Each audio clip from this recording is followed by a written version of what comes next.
ఎన్నికలు సమీపిస్తున్న కొద్దీ సీఎం వైఎస్ జగన్మోహన్ రెడ్డిపై విషం చెమ్మడమే లక్ష్యంగా పెట్టుకున్నారు ఈనాడు రామోజీరావు. రాష్ట్రంలో రోడ్లపై పదే పదే కట్టుకథలను కొత్తగా వండి వారుస్తున్నారు.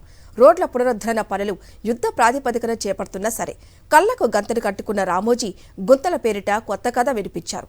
చంద్రబాబుకు రాజకీయంగా పరిస్థితులు కలిసి రాకపోవడంతో ఆక్రోశం కట్టలు తెంచుకొని రాష్ట్ర ప్రభుత్వంపై దుష్ప్రచారానికి తెగబడుతూ దిగజారుడు పాత్రికేయం చేస్తున్నారు. పాత ఘటనలకు కొత్తగా రంగులద్దుతూ బాబుకు మేలు చేసేందుకు జాకీలెత్తుతున్నారు.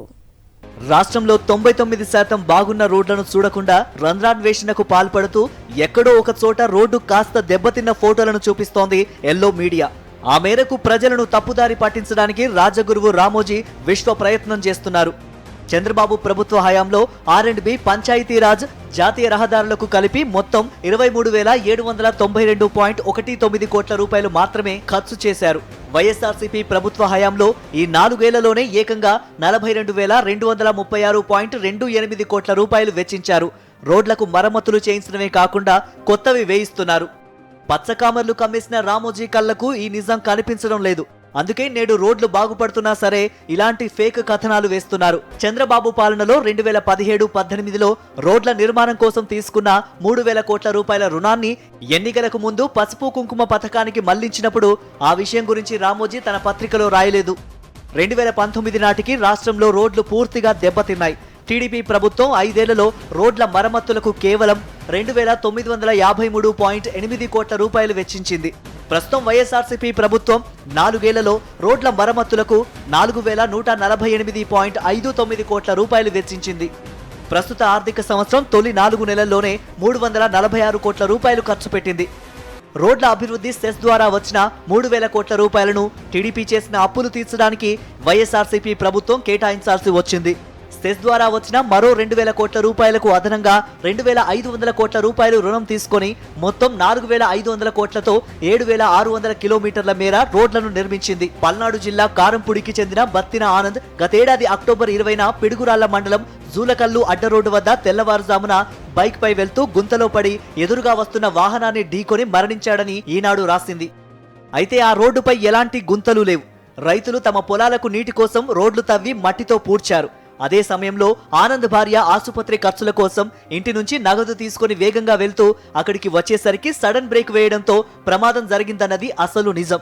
విషయం తెలుసుకున్న అధికారులు వెంటనే రోడ్డు తవ్విన రైతులతోనే తారు వేసి మరమ్మతులు చేయించారు. శ్రీకాకుళం జిల్లా నరసన్నపేట మండలం మాకివలసకు చెందిన తోటాడ సింహాచలం 2021 జనవరి 4న మాకివలస కిల్లాం రోడ్డుపై గుంత వల్ల ప్రమాదానికి గురై మరణించాడని ఈనాడు తప్పుడు వార్త రాసింది.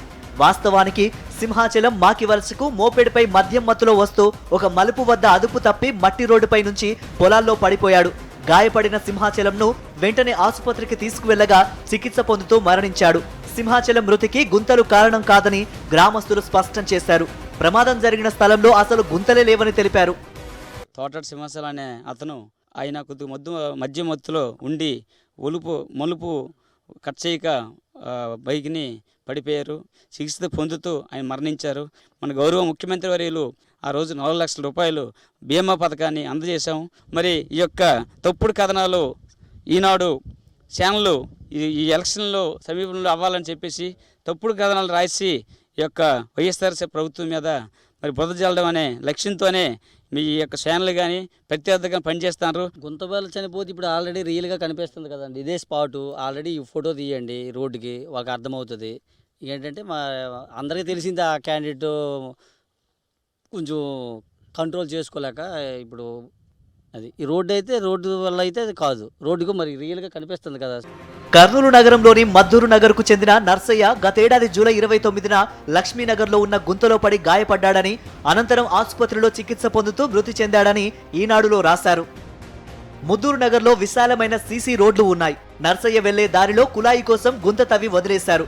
రోజు వెళ్లే మార్గమైన కులాయి కోసం తవ్విన గుంత గమనించకపోవడంతో ప్రమాదం జరిగింది. అంతేకాని రోడ్లపై ఎలాంటి గుంతలు లేవు. ఈనాడు విషయము, ఆంధ్రజ్యోతి విషయము, TV5 విషయం తీసుకున్నామంటే వాడే వచ్చి గుంత కొట్టి మనిషిని ఏడన్నా శివం పడిన శివం కూడా ఆడ తెచ్చిపెట్టి తీసుకుంటారు వాళ్ళు. అంతకు మించి ఇక్కడ ఉంది ఇది ఉంది వాడు గోరంతా కొండంతా చేసి చూపించడము, లేదంటే వాడే వచ్చి రాత్రి గుంత కొట్టి పగలు వీడియో తీసుకోవడము ఇట్లా చేస్తున్నారు వాళ్ళు. అంతేగాని న్యాచురల్గా ఏది కొన్ని ఏదో ఉంటాయి అది అంత భూతద్దంలో పెట్టి చూపించడము అంటే ఈ అంతకుముందు ప్రభుత్వాల్లో ఉండేటివి నేను చూపిస్తా 10 ఏళ్ళకు ముందు ఉండేటివి ఇంకా అంతకుముందు ఈ వీడియోలు చూడమనండి. ఏం చేశాడు ఆయన అంతకుముందు పరిపాలన చేసినప్పుడు? ఆయన ఏదో సీనియారిటీ అది అని చెప్పి మేము అప్పుడు ఇవ్వలే, ఎప్పుడు అసలు వాడు ఇంకా చెప్పకూడదు ఎందుకు.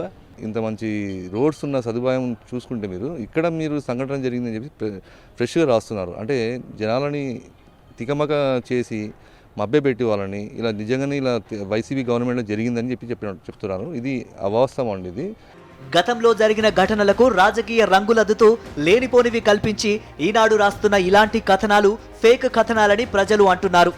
చంద్రబాబుకు రాజకీయంగా లబ్ధి చేకూర్చడం కోసమే ఇలాంటి అబద్ధాల వార్తలు రాస్తున్నారని వాటిని నమ్మమని ప్రజలు తేల్చి చెబుతున్నారు.